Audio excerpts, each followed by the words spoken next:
Place your bets, you jackwagons. Brad the Big Noise Evans here on another solo mission on this Hoops Hump Day of the Fade 5 podcast presented by Suavecito Tequila. Go on, pick a bottle of, I prefer the Añejo right now at Total Wine and More. Or if you don't have it at your local liquor store, demand it. Get the love juice tonight and get seduced. Oh, yeah, by that juice. We're going to hop into it here. All college hoops all the time. Lundy will be back with me tomorrow on a full edition of the podcast, but I got to serve up the audience because there's about 50,000 games on the docket, and I've got an itch for the action. So, leg numero uno, if you want to parlay all these together, you can do that. But pick numero cinco, number 5 of the Fade 5 today. Give me the Alabama Crimson Tide. I'm going to lay the 13 at home against Mississippi State, minus 110 at BetMGM. You look at Alabama, they are, bar none in my estimation, the best team right now in college basketball. They're a clear-cut favorite. It's a clear-cut Final Four contender, in mid-January. And obviously that could certainly change as we get closer to the madness overall. But this is a team that zip, flies up the floor. They play relentless defense. It can score at will inside and outside on rim racks, attacking and rocking that rim, or splashing threes from outside. You look at Alabama, they've won 7 straight games, and their average margin of victory in SEC play this season is 21.4 points per contest. On defense, which I think is really one of their most underrated qualities. They're top 13 in the nation in adjusted defensive efficiency, giving up just 41.7% inside the arc and a measly 26.1% outside of it. That's all they've surrendered to the opposition this season. Now, Mississippi State, they have trouble scoring the basketball. Very good defensive team. Putting ball through basket, though, has been a bit of a chore. Number 11 in the SEC in effective field goal percentage offense, and a team dead last in three-point percentage offense, and dead last as well in three-point percentage defense within conference action. So a team that, again, given their struggles offensively, given their fondness for giving up trey bombs the opposition, and the fact that Alabama simply is just synchronicity, I think, is the best adjective that applies to them. They have blended so well. They're playing perfect basketball, nearly flawlessly on both ends of the floor. I know it's kind of trendy right now in the sharps market to take the Bulldogs, but I'm going to lay the chalk here with the Crimson Tide, and I say roll Tide, and hopefully score me some cash, minus 13 at BetMGM. Numero Quattro today on the Fade 5. Let's go with the SGP market. This could become kind of a theme for me today. There's a couple of games that I like, not so wholeheartedly that I'm wagering on the standard line or the total. So, kind of reduce the numbers, reduce the juice, maybe get somewhat seduced by that juice. Makes a ton of sense to me. Now, this one not in plus territory, so low minus odds when I construct this at DraftKings. But let's go with the game of the night tonight. In Stores, Connecticut, the Huskies, who have failed to mush here of late, a team that has lost, I believe, 5 of their last 7 games, taking on Xavier, and possibly a revenge dish best served cold kind of game, as Xavier, remember, beat UConn in Cincinnati by 10 earlier this year. But give me the Musketeers plus 12.5 on the SGP on this alt spread, and I'm going to go with an alt total on the over 143.5. Remember, that first game was 83-73 at finals, so hopefully it's going to greatly exceed 150 in the game total market. But you look at Xavier, a team that is number 8 or lower in 6 different defensive categories in Big East action. So that is not a calling card of them. Their calling card is scoring the basketball. One of the best, most unselfish teams offensively in all of college basketball. A team that excels at assisted field goals made. When you've got Bourne, when you got Kunkel, when you got Nunji, when you got Jones, all 3 or 5 of those guys, 4 of those guys, if I could actually count, are shooting 39+% from the arc on the season. So they just make it rain relentlessly. And inside, they can also score the rock as well. 53.8% they are netting as a club this season. Then you look at UConn. As I mentioned, they have dropped 5 of their last 7 games, and they're really mediocre, and some of the efficiency numbers within Big East action. Now, on the surface, over the full entirety of the season, much more efficient, but of late, they have taken a couple of steps back. They're number 8 in effective field goal percentage offense in Big East play. And a team has shooting just 48.9% inside the arc. Yeah, even with Sonogo, and 32.8% outside of it.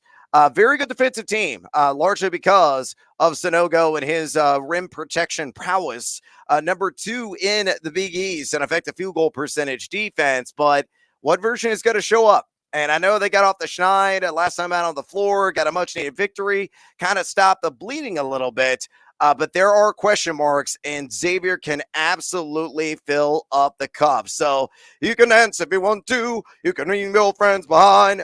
Cue the safety dance. That's why I'm organizing this SGP. Xavier plus 12.5, and the over 143.5, and in what should be an up-tempo game in stores, minus 105 at DraftKings. Marching on the Fade 5 today. Let's go to numero trace here. And once again, it's another SGP. And let's go out west of the game. That is the official nightcap. Last game to tip tonight, 10 o'clock Central, Illini time here, 11 o'clock Eastern. That is Utah State traveling to San Diego and stay classy in the Aztecs, San Diego State. So I'm going to take the Aggies plus a 14.5 on the road. And we're going to bring that total down from about 146, I think it is at tape time, to 139.5 on that all total. Take the over, minus 110 when you do exactly that at BetMGM.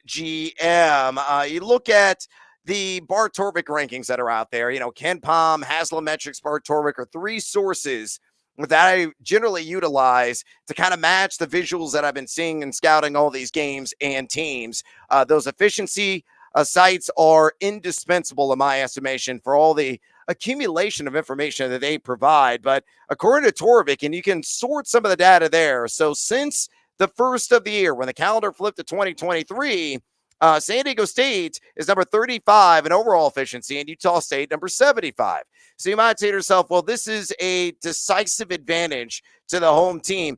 It is somewhat on paper, but Utah State can absolutely tickle the twine, stroke it from way downtown, a team that's shooting 41.7% from distance on the road this year. And overall, they have been a top 10 offense and effective field goal percentage across the country. So one of the better offensive teams. They really spread you out. They share the ball extraordinarily well. They find the open man, and they knock down buckets. And you look what they've done on the road this season in conference play. It's been unsightly, to be honest. They lost by 13 at Boise, and they lost by 15 in Reno against the Nevada Wolfpack. So that's one of the downsides here. That's why I'm kind of bringing this line up to 14.5, and it may be a bit of a sweat. It could be dicey for me coming down the stretch in this particular game. But look at San Diego State, not nearly as stiff and stout defensively as they've shown historically. They're number 6 in conference play and effective field goal percentage defense. They are number 1, however, in adjusted offensive efficiency, but they have been turnover prone. Some of those self-inflicted wounds could lead to some sprint outs if those tend to compile in this game for Utah State, who, again, can score early, can score often, and can absolutely rain buckets down in the box scores. So to cap it all up, I'm going to go SGP with the Aggies plus 14.5 and the Alva 139.5 on that 2-legger, minus 110 at BetMGM. Numero dos here on the Fade 5 today. Again, presented by Suavecito Tequila. It's one more SGP for that ass. I can't resist them. I love them. We hit last night in like the final seconds of the Boise game as they finally showed up offensively against Fresno State in the waning moments and got the cover on the alt line, 9.5. They won by 10. And Fresno, I had the under on their team total, 61.5. They didn't get remotely close to the 60s in a very low scoring matchup. But I don't think this game is going to be low scoring in any way, shape, or form in Lubbock. And hopefully we're going to get lucky there. Give me an SGP on the home team, Texas Tech on the money line, and the over on an all total 131.5. Oh, yeah, get baby seduced by the juice there at plus 105. Constructed this one at DraftKings. So you look at Tech, inexplicably, they're 0 for right now in Big 12 play. They have dropped 7 straight games for a team that some had forecasted to finish in the top half of that rough and tumble league. They are still, though, one of the best offensive rebounding teams, not only in the conference, but also in the country, top 5. And as a matter of fact, getting second chances in the nation, number 4 to be exact at kenpom.com. And they're number 8 in effective field goal percentage, offense and defense so far in Big 12 play. So they're playing better, at least numerically, than what the final results have shown. At home, they've been highly competitive. And the 3 losses against Kansas, they lost by just 3. They lost by 5 to an Oklahoma team that is also very middling right now. And then a ranked Baylor club, they lost by 7 there in Lubbock. I think this game is going to be more up-tempo. West Virginia ranks top 200 adjusted tempo. You look at Texas Tech, number 126 in that category, according to kenpom.com. It's all about the 3 ball, in my estimation, in this game. 42% of the Red Raider shots in league action have come from beyond the arc. Now they're shooting like a miserable 30 some odd percent from distance on those shots, but West Virginia has given up exactly 35% in conference play on the 3 ball. So if they minimize the turnovers, which have been an issue for them this season, they can make some of those 3-point shots. Yeah, say it like a 36 to 40% clip, which I think is entirely doable. They finally, and I mean finally, get a win in the Big 12. I mean, West Virginia, by the way, only has 1 stinking win in conference play. So to recap on this SGP, and maybe come with me on this one, Texas Tech, money line. All they got to do is win straight up. And the over on an all total of 131.5 plus 105 at DraftKings. Numero uno here on the Fade 5 podcast. Let's go to the center of the United States in Omaha, Omaha, Nebraska. Creighton, the Blue Jays, hosting the St. John's Red Storm. Not a whole lot of claps of thunder there or lightning being thrown by the Johnnies this season. I'm going to lay the chalk here. And to be honest with you, I grabbed this last night when the line opened at 9.5, but it's now up to 10.5 for the home team in the Blue Jays, laying that against Mike Anderson's bunch, minus 110 at BetMGM. Why do I like Creighton? I think Creighton is really the dark horse team that very few are talking about in Big East play. I think they could ultimately get very hot here down the stretch and could maybe squeeze in a tie in league play, maybe even upend and knock off a Xavier on one of the elites in that conference and steal the show come March and win a league title or possibly win the automatic berth in the conference tournament in the Big East, which is going to be must-see TV as it always is. But Creighton's got the goods. They're outstanding defensive team.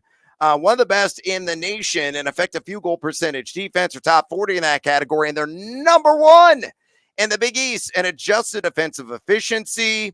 Not only that, too, but they have really been playing well at home. They are winning by an average margin of 17.2 points per game in Big East play in those matchups played in Omaha. And you look at what they have done shooting-wise, definitely have found their stroke. They're shooting 36.1% outside the arc in conference action and 54.7% inside of it. Ryan Kalkbrenner is back and healthy, had that bout of mononucleosis, which is the reason, one of the primary reasons why they had that mid-year slump. But it seems like they have found their legs. They've got their bearings straight right now. And the Johnnies, you just don't know what you're going to get with them. They're so erratic offensively. They're turnover prone. And, they love to play up tempo. They love to spread you out. They attack downhill constantly, get a lot of second chance opportunities.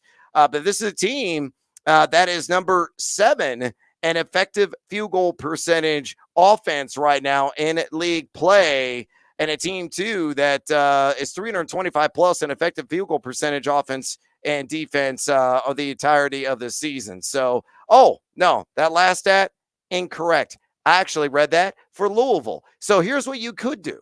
You could take Creighton minus 10.5 just on that line, and you could slap it together with Boston College on the money line and truly get seduced by that juice, because on that two-legger, it's about plus 125 right now at BetMGM. So whether you go Creighton on the standard line minus 10.5, or you add Boston College to make it a little extra spicy there and get it down into plus territory, that's my number one play on the board tonight. All right, it's bonus time here on this Hump Day edition of the Fade 5 podcast. And here's one I never thought I would say.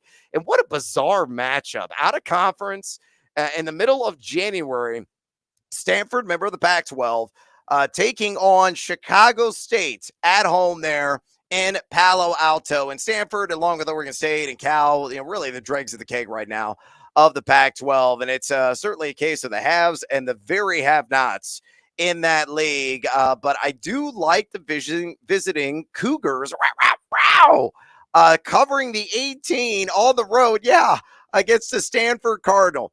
Now, a lot of people have just assumed, you look at Chicago State and you automatically go, oh, fade. I'll take it wherever they're playing. I'll lay whatever the heavy chalk is because they remember last year and how this was the worst team in the entirety of college basketball. They were 363 out of 363 pretty much everywhere, advanced metrics-wise. Now, they're number 305 right now on Bart Torvik, but the honor of 363 out of 363 at Ken Palm, LIU, the Sharks, and they're more near Sharks than Great Whites, you could say, standing at 2-8-18 in the NEC. They are the most inefficient team in the country. Hartford had, I guess, that quote-unquote honor for a large chunk of this season. They're number 362, but Chicago State playing better than you think. And a team that has some decent shooters in Johnson, Cardette, and Weaver, guys who transferred from high major programs and now getting a ton of minutes. And, they're shooting a fairly decent clip, as I said, from distance. But you look at Chicago State, they played at Marquette. They lost by 14. They played at Southern Illinois, who's very good right now in the Valley this year. They lost by 11. They played at Minnesota, and I know they're way down, but kind of equivalent to Stanford, to be honest with you, and what they are producing statistically. They only lost by 3 in that game, and they lost by 12 against a borderline tournament team in the Marshall Thundering Herd. So this is a Chicago State team that really gets after on the offensive glass, number 52 in the country, an offensive rebounding percentage, gets some of those second chance opportunities, and middle of the road, not too shabby in 3-point percentage defense, number 124. When you look at Stanford, they're just miserable pretty much everywhere. They're number 237 nationally and on the season and effective field goal percentage defense, and number 275 in 3-point percentage offense. So again, Chicago State can defend the arc. They will challenge some shots. They'll get some second chance opportunities. 18 points, just too many in my estimation. Give me that wow. Again, those Cougars. I can't believe I'm saying it. Plus the points on the road in Palo Alto. And then my team, Huevos, parlay play of the day. I love the money line action. All these teams got to do is win straight up. And with a boost at DK, plus 268, you take that boost out and you go to like BetMGM. I think it's around plus 180, plus 185 on this three-legger. Still decent juice, but not nearly as high of the shoulder shakes that I'm doing right now on the Seduce the Juice scale. So Temple coming off that enormous win against the Houston Cougars on the road. They're probably going to have a little bit of a letdown, but I don't think they're going to lose against South Florida. They're favored by 6 on the standard line. This is a Temple team that is 6-2 right now in the AAC. They're number 1 in effective field goal percentage defense. Yeah, even better than the Cougars. And you look at South Florida, they've got turnover problems galore. And a team, too, that's just not particularly shooting well inside the arc and just overall. So I think Temple and that defense and a low-scoring game prevails in the end. Give me VCU at home against George Mason. VCU with the best turnover forcing teams in college basketball. And matter of fact, number 6 in turnover percentage defense. They force a turnover 25.3% of the time. And Mason is number 293 in turnover percentage offense. So, I mean, that's all you need to know. If you're getting those mistakes, if you're forcing those miscues, that's going to lead to sprint outs, layups, transition buckets, high percentage shots. And I think VCU is going to accumulate a lot of those in this game, given George Mason's sloppiness with the round ball. So give me VCU on the money line. And then this is where it gets a little wonky and where it could go south for me. I got Pitt at home against visiting Wake Forest. Wake, an outstanding offensive team. There's no doubt about it. One of the best, not only in the ACC, but also in the nation, and putting ball through the basket. But defensively, number 218 on the season, effective field goal percentage, D, and, as I mentioned, offensively, number 22 in adjusted offense efficiency. Pittsburgh has been a bit of a roller coaster ride this year, but they have impressed me when I've watched them at times. They share the basketball well. I usually find that open man, if those shots are falling, and they're usually of the high quality variety, they will knock off Wake Forest in a game that's probably going to be in the high 60s, low 70s in the end, and it could come down to freebies for the Panthers to earn the victory. So to recap, Temple, VCU, Pitt, 3-leg money line team, Huevos parlay, and hopefully Huevos Gigantes will hit there at plus 268 on DraftKings. All right. I am out of this YouTube only edition of the Fade 5 podcast. If you enjoyed this program, please drop us a rating and a review at your convenience, whether you're getting the audio variety or the video on the Fade the Noise YouTube channel. And fade the follow us on the Twitter. You can follow Lundy at Nate Lundy. He's got a spreadsheet like I do. All of his picks are in there. He tracks it. We're all about transparency and honesty, unlike some in this industry. And we never put a pick behind a paywall. You can follow all my selections at Noisy Huevos. Good luck tonight in college basketball. Oh, wait! Double bonus time! I got one more, 2 more plays, because somebody asked me for an NBA selection. I totally forgot. Brain farted on that. Give me Jalen Williams with a block shot tonight. 1 block, just 1 against Atlanta. He's registered a block in 6 of his last 8 games, and the Hawks have given up the 10th most opponent blocks per game in their last 10 contests. And then the other NBA play, give me Steph Curry over 6.5 assists.